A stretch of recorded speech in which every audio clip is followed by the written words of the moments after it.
Hello learners, today we will discuss exercise 10.6 of R.D. Sharma.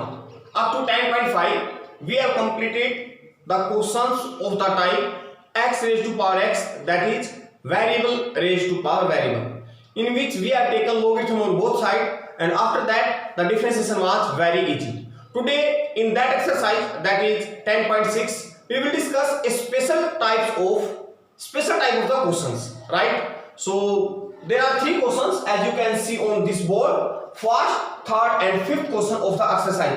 This one is a very small exercise, and after these three questions you will be able to solve all the questions.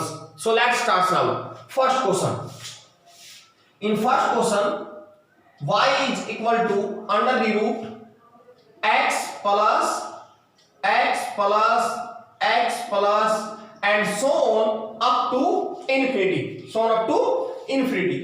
बेटा इस type के questions को मैं ना कान खजूरा question बोलता हूं। कान खजूरा सुना ना? कान खजूरा मींस जिसकी बहुत सारी टांगे होती हैं। एंड आप एक चीज सोचो, किसी कान खजूरे की अगर एक टांग तोड़ दें हम, तो बताओ क्या कोई इफेक्ट होगा? नहीं तो दिखेगा कि उसकी टांग टूटी हुई है, और वो फिर भी वैसे ही नॉर्मली चलता रहेगा, हमें ऐसा ही लगेगा। तो सेम यहां है कुछ, क्या ये कान खजूरा x प्लस सो ऐसे, तो मैंने इसकी एक टांग तोड़ दी थोड़ी देर के लिए। कौन सी टांग तोड़ दी? ये वाली टांग तोड़ दी, ये टांग मैंने तोड़ दी। रफ करके दिखा दो, यानी कि क्या भाई, y इज इक्वल टू, मैंने ये टांग तोड़ दी बेटा, मैं लिख रहा हूं एक बार, ये टांग तोड़ने के बाद लिख रहा हूं, क्या बचेगा? देखो ये प्लस के बाद वाला अंडर दी रूट, ये बचेगा under the root x plus under the root x plus under the root x plus under the root x plus 1 upon infinity. ये पोर्शन लिखा है मैंने। अच्छा एक चीज देखो, अब ये बिल्कुल वैसा ही दिख रहा है जैसी स्टेटमेंट की, बिल्कुल वैसा ही, कोई इफेक्ट ही नहीं है। तो इवन मैं इसको अभी भी क्या कह सकता हूं? y, मैं इसको क्या कह सकता हूं बेटा? y कह सकता हूं इसको अभी भी। तो वही काम मैंने यहां किया। कहां किया? स्टेटमेंट के अंदर। देखो मैं इसको रख कर दो, समझ चुके आप? तो देखो एक बार, जो मैंने टांग हटाई थी ना इसकी, मैंने इसको क्या नाम दिया ये बताओ? अभी मैंने इसको नाम दिया अभी नीचे यहां इस स्टेप में, क्या नाम दिया था? y। तो मैं लिख दूं इसकी जगह y, तो y is equal to under the root x plus इस कंप्लीट को मैंने क्या कहा? y, क्योंकि वैसा ही दिखता था, एक x हटाने से कोई इफेक्ट नहीं हुआ। Now scaling on both side, scaling on both side we get dy by dx is equal to, we are scaling on both sides, y square is equal to x plus y, right? Now differentiate on both sides. The differentiation of y square 2y and then y का dy by dx is equal to x का differentiation 1 and y का क्या होगा बेटा? dy by dx. Very simple. Now take common dy by dx. dy by dx की terms इकट्ठी करें and common निकालें। तो मैंने dy by dx कॉमन निकाल लिया बेटा, अंदर क्या बचा? 2y minus 1 is equal to 1, right? अब क्या किया? तो dy by dx के साथ में उसको कॉमन इधर डिवाइड किया, सो dy by dx को डिवाइड किया बेटा किससे? इससे। सो 1 upon 2y minus 1 and prove. यही हमें प्रूव करना था। तो मेरे हिसाब से सिंपल था क्वेश्चन, कुछ नहीं इस क्वेश्चन के अंदर, very simple. Now question number third of the same type. In question number third, it is given that y is equal to log of x plus under the root log of x and so on up to infinity. फिर से वही काम किया बेटा। क्या काम किया बोलो? मैंने क्या किया? मैं थोड़ी देर के लिए इसको भूल जाता हूँ, इस लॉगरिथम को। तो ये जो बचा हुआ वैसा ही तो दिख रहा है, बिल्कुल सेम जैसी स्टेटमेंट है, कोई इफेक्ट नहीं होगा। तो यानी कि मैं इस अंदर वाले को y नाम, I can name it as y. So y is equal to log of x under the root, and मैंने इस कंप्लीट अंदर वाले को क्या नाम दिया? y। समझते हो आप y नाम क्यों रखा? Now scaling on both sides, y square is equal to log of x plus y. Now differentiate on both sides. The difference of y square is 2y and y का क्या हुआ बेटा? dy by dx is equal to log x का क्या हुआ? 1 upon x and y का क्या हुआ बेटा? dy Y by D X. Clear? अब क्या करेंगे, डी वाई बाई एक्स को कॉमन निकाल लेते हैं इधर, तो D Y by D X common, अंदर क्या बचा 2y माइनस 1 is equal to 1 by X and prove. यही हमें प्रूव करना था, यही तो लिखा हुआ है इधर। Okay, now see to fifth sum. Fifth question is slightly different than these two questions, इनसे थोड़ा अलग लेकिन टाइप यही। ओके, देखिए question number fifth.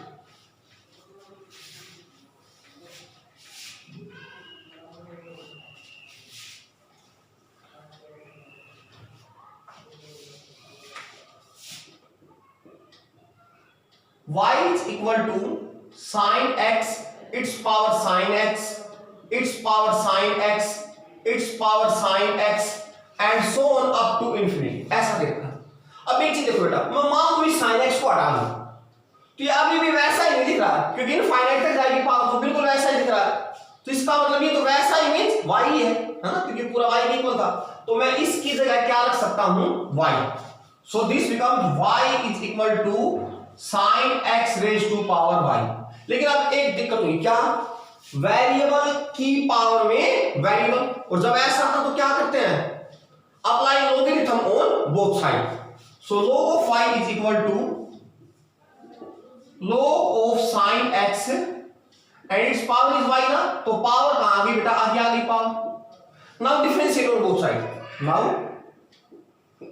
Differentiate on both side we get log y का क्या हुआ 1 upon y and then y का dy by dx, right, is equal to here product rule y x is log of sin x का क्या हुआ 1 upon sin x and then sin x का cos x, फिर plus log of sin x x is बेटा and y का क्या हुआ dy by dx। Okay, now see here dy by dx इधर भी है एंड dy by dx इधर भी है, तो कॉमन निकाल लें। dy by dx कॉमन, अंदर क्या बचा 1 upon y minus log of sin x is equal to क्या हुआ y and cos x upon sin x cot x। अच्छा, जो प्रूव करना है बेटा, वहां क्या लिखा हुआ y square into cot x, तो मुझे यहां क्या चाहिए y स्क्वायर ना, तो दोनों तरफ y से मल्टीप्लाई करो, multiply by y on both side.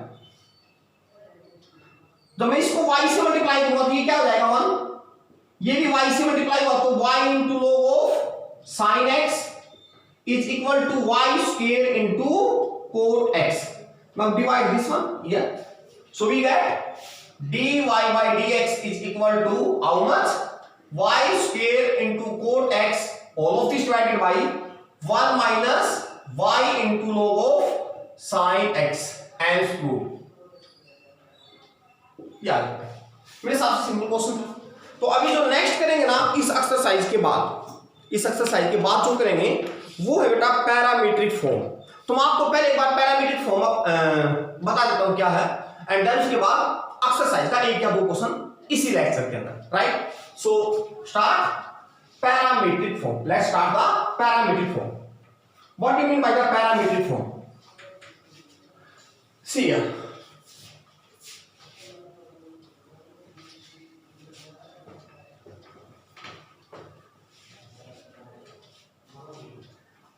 Parametric form, parametric form बेटा, पैरामीट्रिक जो वर्ड आया ना वो वर्ड आया कहां से, पैरामीटर से, पैरामीटर से।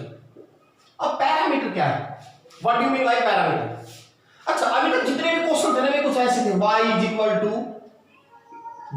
Equal to some function of x, इधर कोई भी x का फंक्शन था, मतलब ये था y एंड x का डायरेक्ट रिलेशन, कोई तीसरा नहीं था। y एंड x के बारे में एक्सप्लेन करने के लिए कोई थर्ड वेरिएबल था ही नहीं, सिर्फ ये दोनों वेरिएबल ही एक दूसरे से कनेक्ट थे। लेकिन बेटा न y का और x का डायरेक्ट रिलेशन है, लेकिन क्या है y किसी तीसरे वेरिएबल से कनेक्ट है एंड x भी उसी तीसरे वेरिएबल से कनेक्ट है, यानी कि x y का डायरेक्ट रिलेशन न होकर के किसी तीसरे वेरिएबल के थ्रू अगर रिलेशन है तो उस तीसरे वेरिएबल को क्या बोलते हैं हम, पैरामीटर। समझ गया? फॉर एग्जांपल ऐसा लिखा हुआ y is equal to 80 square and x is equal to 280. Now this t is third variable, x का भी t से रिलेशन बेटा, y का भी t से रिलेशन है, तो अब क्या कहेंगे हम, ये कौन सी फॉर्म है, पैरामीट्रिक फॉर्म। जो तीसरा वेरिएबल इसको क्या कहेंगे, पैरामीटर। समझ गया? थोड़ा और समझने की कोशिश करें। देखिए x y का ग्राफ ऐसा ही होता है ना, x एक्सिस y एक्सिस बनाते हैं हम, this one is x axis, this one is y axis, and according to this one suppose there is an insect, there is an insect, एक कीड़ा है कोई भी इंसेक्ट, और वो मूव कर रहा है। Suppose the insect moves in this way, this one is the path of insect, and मैंने क्या किया बेटा, after 1 minute, t means time, after 1 minute मैंने क्या किया, उसकी पोजीशन नोट की। सपोज 1 मिनट के बाद वो यहां पहुंच चुका था, after 1 minute the position of insect is this one, x is 1 and y is half. After 2 minutes, when time is 2 minutes, suppose the insect is here, say here x is 2 and y is 3/2. After 3 minutes, say the insect is here, say here x is 4 and y is 2, मान लेते हैं ऐसा। तो हुआ क्या, वो देखो एक बार आप, जो ये इंसेक्ट की पोजीशन है, ये पोजीशन किस पे डिपेंड करती है बेटा, टाइम पे, टाइम पे डिपेंड करती है ना। तो सिमिलरली है y x, x y क्या है, इधर कोऑर्डिनेट्स, और वे किस पे डिपेंड करेगा, टाइम पर। तो t मीन जरूरी नहीं है कि हमेशा टाइम ही हो, कुछ और भी हो सकता है, वो तो मैंने सिर्फ समझाने की कोशिश की है। मैं मान लो ऐसा ले लेता, मैं ऐसा भी कह सकता हूं, y is equal to a theta square and x is equal to 2a theta। अब ये थीटा क्या है, इधर पैरामीटर है, थर्ड वेरिएबल पैरामीटर। अब थीटा मींस क्या है, एंगल। एंगल कैसे, सपोज करो मैं ये टाइम नहीं नोट करके मैं क्या करता, जब इंसेक्ट यहां था तो मैंने इसको ओरिजिन से ज्वाइन किया, और इस टाइम जो थीटा है वो कितना है, से 7 degree. After some time it reaches at this point, then join this point to origin, and now theta is say 15 degree. After some time it reaches to this one, now say theta is 18 degree. So theta is this one. जरूरी नहीं कि theta same interval में increase करे या decrease भी कर सकता है बीच में। ओके बेटा, तो अब ये तीनों दोनों x और y किस पे डिपेंड करते हैं, थीटा पे डिपेंड करते हैं। एक्स वाई किसके फंक्शन है, थीटा के फंक्शन है, तो किसी के भी फंक्शन हो सकते हैं। मैंने ये समझाने की कोशिश की इधर क्या, कि थर्ड वेरिएबल आता कैसे है, एक्स वाई का रिलेशन तो है ही, लेकिन वो तीसरा वेरिएबल कहां से आ गया, तो वो मैंने इसके थ्रू आपको एक्सप्लेन करने की कोशिश की। तो मेरे हिसाब से क्लियर है, लेकिन बात ये आती है अब कि हम डिफरेंशिएशन निकालेंगे कैसे। We will find differentiation in such type of question. So let's solve to this question. एक क्वेश्चन सोल्व करता हूं, बाकी फिर नेक्स्ट वीडियो के अंदर। ओके देखिए बेटा,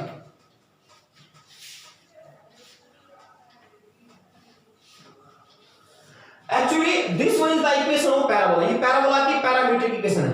आपने काफी दो टाइप पढ़ी अभी, पोलर एंड कार्टेशियन, अभी काफी टाइप्स बाकी हैं। उन काफी टाइप्स में से एक टाइप कौन सी आ चुकी है नई आपके लिए, क्या है, पैरामीट्रिक फॉर्म।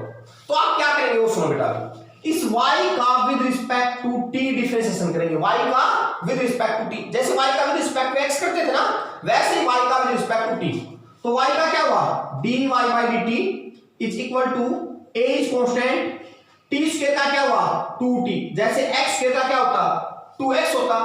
सिमिलरली यार dx by dt, x का किसके विद रिस्पेक्ट टू किया, t के विद रिस्पेक्ट टू, तो dx by dt is equal to 2 is constant, so ऐसे कैसे, एंड t का क्या हो गया 1। भाई x का डिफरेंशिएशन क्या होता 1 होता ना, तो ऐसे x की जगह कौन आया t, तो t का 1 हो गया। अब क्या करेंगे बेटा, आप इसको इससे डिवाइड करेंगे। देखो dy by dt को मैंने किससे डिवाइड किया, dx by dt से, dx by dt से डिवाइड किया। भाई dt से तो dt कैंसिल, क्या हुआ ये dy by dx, तो लिख दो dy by dx किसके को हुआ, dy by dt किसके को है 2at, okay, and dx by dt क्या है 2a, 2a से 2a कैंसिल, तो ये क्या आ गया t, तो dy बाई dx t के बराबर है। आपसे ये कहेगा कि ऐसे क्वेश्चन दे रखा है और आपसे क्या पूछेगा, find dy by dx, question ऐसे होगा फाइंड